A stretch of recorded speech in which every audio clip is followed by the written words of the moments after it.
Very good morning from Jomsom. আমরা কালকে রাতে এই হোটেলে ছিলাম, হোটেল মুক্তিনাথ, ঠিক আছে। আর এখন বাজছে সকালবেলা 7:30, কিন্তু তাও চাঁদ দেখা যাচ্ছে, ইউ ক্যান বিলিভ দ্যাট, ঠিক আছে। এই অবস্থা। তো আমরা আপাতত কাল রাতে গাড়িগুলো এখানে রেখেছিলাম, আমাকে দেখতে হবে এটা স্টার্ট হয় কিনা, বিকজ টেম্পারেচার হচ্ছে -2 ডিগ্রি সেন্টিগ্রেড। -2 এর মধ্যে ঠান্ডা জলে চান করেছি, জাস্ট ইম্যাজিন। কারণ মুক্তিনাথ যেতে হবে, অ্যান্ড মুক্তিনাথ যদি কেউ স্নান না করে গেছে তো তার কিন্তু পাপ লাগবে। তাহলে কিন্তু স্নান করে মুক্তিনাথ যাওয়া হচ্ছে, অ্যান্ড তার সাথে বাইক আমরা আপাতত চেষ্টা করবো স্টার্ট করার। তার সাথে একটা ছোটো সমস্যা হয়েছে, সেটা দেখিয়ে দিই। সেটা হচ্ছে এই জিনিসটা, তাহলে তো এটা চেন ক্লিন করা হয়েছে, কিন্তু এই যে চেন একটু লুজ হয়ে গেছে। চেন এতটাই লুজ হয়ে গেছে, চেনটা এখানে ধাক্কা খাচ্ছে এই জায়গাটা। তো এটা অবশ্যই একটা চিন্তার কারণ। আমাকে বলা হয়েছে যে 7টার সময় সামনে একটা বাইক রিপেয়ারিংয়ের দোকান আছে, সেটা খোলে, তো আমি যাবো, বাইক রিপেয়ারিং করাবো, মানে এটা চেনটাকে টাইট দেওয়াবো, চেনটাকে টাইট দিয়ে বাইক করবো, দেখা যাক কী হয়। এবার দেখা যাক বাইকটা স্টার্ট নেয় কিনা, কারণ গৌড়ের বাইকে ডমিনারটা এটা কিন্তু স্টার্ট নেয়নি, ঠিক আছে। সো চাবি দিলাম, হ্যান্ডেল আনলক, না ঠিকই লাগছে এখন অবধি। জয় মা। স্টার্ট নিয়ে নিল, একটা সিঙ্গেল স্টার্টেই 2000 RPM স্টার্ট অতি কষ্টে হয়ে গেছে মোটামুটি। একবারই ক্লিক করেছি, একবারই স্টার্ট। তো এখানে মানে আমি এটা দিয়ে এলাম, আর এখানে এসে যেখান থেকে অফরোডটা স্টার্ট হচ্ছে এখানটা রাস্তা শেষ, এবং দেখে নাও পিছনে কিংডম রেস্ট্রো ঠিক পেছনে, ঠিক আছে। ঠিক ওই জায়গাটাই করে বাইক রিপেয়ারিং দোকান আছে। তো যদি কারো বাইকে কোনো সমস্যা হচ্ছে রিগার্ডিং এনিথিং, তোমরা এখান থেকে কিন্তু ঠিক করিয়ে নিতে পারো, ঠিক আছে। আর আমার পেছনেই দেখা যাচ্ছে এটা হচ্ছে নীলগিরি, ঠিক আছে। দিস ইজ নট ধলাগিরি, কাল আমি ভুল বলেছিলাম ব্লগে, এটা হচ্ছে নীলগিরি, ঠিক আছে। আমার ঠিক পেছনে এটা দেখা যাচ্ছে। আর ওই রইল আমার বাইক, এটা হচ্ছে নীলগিরি, বারবার ধলাগিরি বলা হয়ে যাচ্ছে। আর এই মাত্র যা সানরাইজ হয়েছে, তো চূড়াটা তোমরা দেখতে পাচ্ছ, একদম গোল্ডেন টাইপ, অসাধারণ একটা ভিউ। তো চিন্তার কিছু নেই, নিজের বাইক নিয়ে আসো, নেপালে বাইক সাপোর্ট রয়েছে। যদি কারো কোনো সমস্যা হয় তো এখানে একজন দাদা রয়েছেন, he is very friendly, and আমার বাইকের চেন রিপেয়ারিং করার জন্য উই টুক 50 রুপিস, ঠিক আছে। ঠিক আছে, এত উপরে চেন টাইট করার জন্য জাস্টিফাইড, ঠিক আছে। তো চলো দেখা হচ্ছে আগের দিকে গিয়ে। So enjoy the view of Nilgiri. দুটো গাড়ির স্টার্টিং প্রবলেম হচ্ছে, এনএসটা আর এখানে ডমিনারটা। তো সেরকম কোনো ব্যাপার না, হয়ে গেছে, স্টার্ট হয়ে গেছে। এই যে নিয়ে নিল স্টার্ট, ভিডিও অন করলাম আর তার সাথেই বাইক স্টার্ট হলো, অসাধারণ। আর এটাকে এবার স্টার্ট করতে হবে, তাহলেই আমরা মুক্তিনাথের জন্য রওনা দিতে পারবো, ঠিক আছে। গরম জল মারো, হ্যাঁ, তার টাইম এলো না। এই ভোল্ট মিটারটা আমার কিন্তু খুব হেল্প করেছে, যে জিনিসটা আমি একটু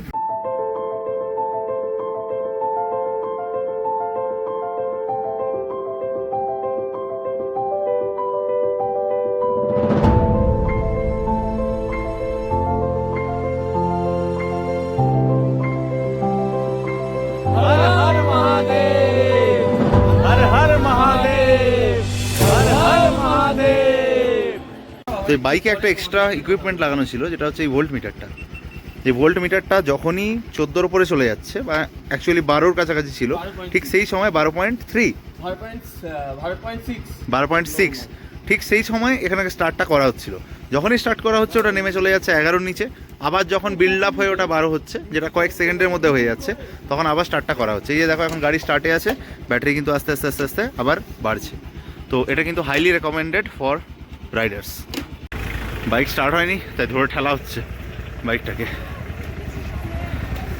আমরা ঠেলে স্টার্ট করার চেষ্টা করলাম, তাতে কিচ্ছু হলো না। ঠেলে স্টার্ট করা যাচ্ছে না, গাড়িতে গরম জল দেওয়া হলো, তাতেও কিছু হলো না। তো আমরা আপাতত গাড়ি ঠেলছি।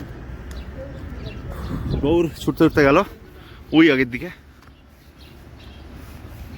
ঠিক আছে। তো স্বাভাবিকভাবে সামনে একটা আপ আছে, আর বিভৎস আপ আছে। এই আপটা না তুললে কিন্তু অসুবিধা আছে। ওই দাঁড়িয়েছে ছেলে, মুছে দিয়েছ, ব্যাস এনাফ। ফোনটা তো গাড়ি ঠেলতে বাজাজ জমসম সার্ভিস সেন্টারের কাছে এলাম আমরা। হাঁপে গাড়ি ঠেলাটাও চারটেখানি ব্যাপার না, ওখানটায় পুরো আপ ডাউন রয়েছে। পুরো একটা আপ ইনক্লিনেশন সেটাকে তুলে তুলে এখানে পৌঁছলাম। ठंड के मारे बैटरी शॉर्ट हो गया है। अच्छा बैटरी शॉर्ट हो गया वो कोई बड़े बड़े तो बैटरी शॉर्ट हो गया। अरे यार তো ঠান্ডায় ব্যাটারি শর্ট হয়ে গেছে। बैटरी चेंज करना पड़ेगा वही तो करना पड़ेगा क्या हुआ है। बैटरी মেন রিজন যেটার জন্য रखना पड़ेगा গাড়িটা স্টার্ট হচ্ছে না, মেন সমস্যা এই যে বাইক frozen ice। ঠান্ডা হাওয়াটা যেই বাইরে ওপেন রয়েছে তার জন্য ব্যাটারি উড়ে গেছে। আর এখানকার লোকেরা সাধারণত এরকম ওপেন হয়ে যায় পুরো। আমরা ঘুরতে এসে হুম। বাইক বাইরে রাখি হ্যাঁ তাহলে বাইকের স্টার্ট দেওয়ার আগে এরকম রোদ্রে হলে রোদ্রের মধ্যে রাখতে ইঞ্জিন লোহা সব যখন নর্মাল টেম্পারেচারে আসবে হ্যাঁ। তারপর স্টার্ট দিতে, না হলে এরকম বলছে ব্যাটারিটা উড়ে যাওয়ার উড়ে chance। যাওয়ার চান্স আছে। ওই জন্য ভগবান- সবাই দেখেছো রোদ হওয়ার পরেই বেরোচ্ছে, একদম কেউ স্টার্ট দিচ্ছে না তার আগে। এবার দিচ্ছে যারা এরকম ভেতরে রেখেছি তারা তারা দিচ্ছে, তাদের হয়েও যাচ্ছে। তাদের হয়েও যাচ্ছে start। আমারটা আসলে তো পুরো একটা খোপচির মধ্যে ছিল, হ্যাঁ হাওয়া লাগে না, হাওয়া লাগেনি। আমাদের হাওয়া লেগেছে, ওপেন ছিল। আমার গাড়িটা তাও নতুন বুঝতে 1.5 বছর শোরুম থেকে হয়েছে। আমাকে বলেছে 99% ঠিক আছে, 1% ব্যাটারি খারাপ আছে। আর এই 1%ই গন্ডগোল করলো। 1% এই ঠান্ডায় 1%ই পুরো 12টা বাজে। ঠান্ডা মানে মাইনাস Minus? এখন মোটামুটি মানে ফিলস লাইক -8। বলছে রাতে তো মাইনাস, আমরা তো হ্যাঁ। ঘরে ছিলাম, বাইকটা তো পুরো ওপেন জায়গায় ছিল, না একদম। ঢেকেছি না কিছু ছিল। সেই। আমাদের যে স্টার্ট হয়েছে ভালো তারপরও যে হয়নি। স্টার্ট হয়েছে এটাই বড় ব্যাপার, সত্যিই তাই। 7800 नेपाली वो तो ओरिजिनल लेके कोई फायदा नहीं। इंडिया में तो वारंटी इशू नहीं होगा ना। 7800 টাকা ব্যাটারি। शॉर्ट हो जाता है ठीक है। ইন্ডিয়াতে কত? 15,000। যে রাস্তায় কোথাও ব্রেকডাউন হলে নেপালে একটা সার্ভিস রয়েছে, এটা হচ্ছে বাজাজের হেল্পলাইন 24/7 সার্ভিস। এই নাম্বার যে কোনো এনটিসির জন্য, আর এটা হচ্ছে এনসেলের জন্য। তো এর মধ্যে টোয়িং, ফিউল, টায়ার, মোবিল মেকানিক আর তার সাথে জাম্প স্টার্ট সবটাই কিন্তু কভার আছে। তো কোথাও যদি তোমরা আটকাচ্ছ তাহলে কিন্তু তোমরা এই নাম্বারে কল করতে পারো and you will get a help. তবে এখানে ব্যাটারির দাম যা বলছে শুনে মাথা আমাদের আউট হয়ে গেছে, ঠিক আছে। 7,800 হ্যাঁ, এবং ওখানে আমাদের বাইকটা শুধুমাত্র হোটেলটা ওখানে গার্ড আছে বলে এই জিনিসটা জমেনি, নাহলে আমাদের বাইকেও কিন্তু এই লেভেলে বরফ জমার কথা, ঠিক আছে। খুব সম্ভবত বরফ উড়ে উড়ে আসছে এরকম একটা ব্যাপার। তো ময়ূক, এনিথিং? কি বলবো, মানে এটা ভাবা যায় না, কেউ ভেবে আসে না যে- রাইডের বাজেট তো বেড়ে গেল। রাইডের বাজেট তো অনেকটা, মানে 7,800 মানে 8,000 টাকা প্রায় নেপালি হলেও, মানে একটা ব্যাটারি আমাদের ওখানে 2,000 টাকায় হয়তো হয়ে যাবে আমাদের, কারণ আমি আগের বারে চেঞ্জ করেছিলাম আমার NS 200 1900 টাকা মতো পড়েছিল। 14 पॉइंट रहा है 14 पॉइंट 14 पॉइंट दिखा रहा है। 12.6 दिखाता है तो, नॉर्मल बैटरी है ना डाउन रहता है तो 12.6 12.4 दिखाता और है। ये पॉइंट 14 हाँ वो फुल चार्ज होता है ना वो तो थोड़ा देर में 18 हो जाएगा। हाँ, लेकिन ये बैटरी आ रहा है 0.14 हाँ 1 या फिर 14 पॉइंट समथिंग। जाके देख लीजिए चार्जर, नहीं नहीं, मैं अब से जाके देख लीजिए ओरिजिनल चार्जर है। কোথায় কোন ও বাবা 1 দেখাচ্ছে। दिखा रहा है दिख रहा है देख सकते हो। এই নাম্বারটা তোমরা রেখে দাও, দাদার নাম্বার। আর এই নাম্বারটায় তোমরা যদি কল করো দেন বাইক এখানে রেন্ট, সার্ভিস, এভরিথিং করানো হয়। এটা তো পার্সোনাল নাম্বার, তো স্ক্রিনশট নিয়ে নাও এবং এই নাম্বারটা নিজের কাছে সেভ রেখে দাও। না হলে জমসময় আসলে কিন্তু ঠিকঠাক সার্ভিস এখানে নেই, ঠিক আছে। ঠিক, হ্যাঁ।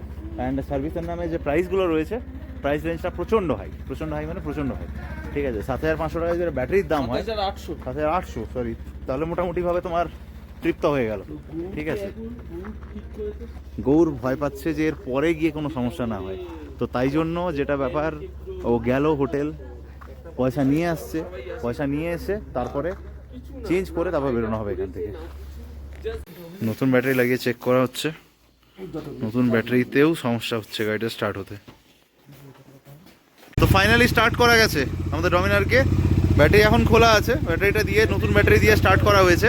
এখন ব্যাটারিটা খুলেছে, গাড়িটা মোটামুটিভাবে এখন তো কোনো অসুবিধা মনে হচ্ছে না। পুরোনো ব্যাটারিটা লাগিয়ে একবার দেখা যাবে। একদম গাড়ির কোনো সমস্যা নেই, সমস্যা হচ্ছে ব্যাটারি, আর এই ব্যাটারির সমস্যার জন্যই কিন্তু ভুগতে হয়, এই হচ্ছে ব্যাপার। তো ডমিনার একটা জিনিস দেখাই, এখানে যে একটা হলো ডিআরএল আর একটা হলো হেডলাইটের সুইচ হ্যাঁ, আছে। তো দেখা যাচ্ছে এই লাইটটা দিলে এখানে ব্লু লাইট শো করছে না। এটা যখনই আমি অন করছি তখন এখানে দেখো একটা লাইট যাচ্ছে, আবার এটা যখন আমি, আর এখানে দেখো কোনো লাইট এখানে শো করছে না, মানে আপারের কোনো লাইট শো করছে না। এটা যখন আমি অফ করছি তখন আবার এখানে দেখো একটা আপারের লাইট শো করছে। এখানে আপার টিপার দুটোই হ্যাঁ, কাজ করে। এখানে যখন আমি আপার করছি তখন এখানে আবার সেই আপার লাইটটা শো করছে। তো এখানে আপার কোনটা সেই ব্যাপারটা ঠিক বোঝা যাচ্ছে না, ডিআরএল কোনটা সেটাও বোঝা যাচ্ছে না। তো এখন আপাতত অফ আছে, এই কন্ডিশনে অফ আছে, বাট তা হলেও কিন্তু এখানে আপার লাইট শো করছে আর এই সেটিংয়ে রয়েছে। তো এটা সত্যিই একবার পড়াশোনা করতে হবে ব্যাপারটা নিয়ে, ডমিনার এই সিস্টেমটা ঠিক কেন। ঠিক আছে, এটা হচ্ছে ডিআরএল। গাড়ি খারাপ হচ্ছে না, আমি বলছি আমি টাকা দিচ্ছি, তুই গাড়ি ভাড়া কর, আমি গাড়ি ভাড়াও করে দিচ্ছি, তোকে টাকা দিতে হবে না। সেই গাড়িটা নিয়ে চল, এই গাড়িটা এখান থেকে নিচে চলে যাবো, হ্যাঁ। ওই গাড়িটা ছাড়িয়ে যায়, গাড়িটা ছাড়াতেই কেউ পাচ্ছে না। তিনজন হেঁটে হেঁটে ব্যাক করছি। তুমি বলো এটা যদি হয় ব্যাটারি নয়। সবার কম্বাইন্ড এফোর্টে কিছুক্ষণের মধ্যে গাড়ি স্টার্ট করে গেল এবং নতুন ব্যাটারি কিনে আমরা ফিরে এলাম হোটেল। এরপর হোটেল থেকে ব্যাগ নিয়ে আমরা রওনা দেবো মুক্তিনাথের দিকে। তো আমরা বেরোচ্ছি সকালবেলা হোটেল মুক্তিনাথ অ্যান্ড থাকালি ভাঞ্চাঘর থেকে। বাইকটা দিয়ে তবে একটু স্টার্টে সোজা যাবো মুক্তিনাথের দিকে। এই দিকে নারীগণ ঠান্ডা লাগছে না, ওইটাই তো মজা না। আমি সকাল থেকে বাইরে আছি, চলো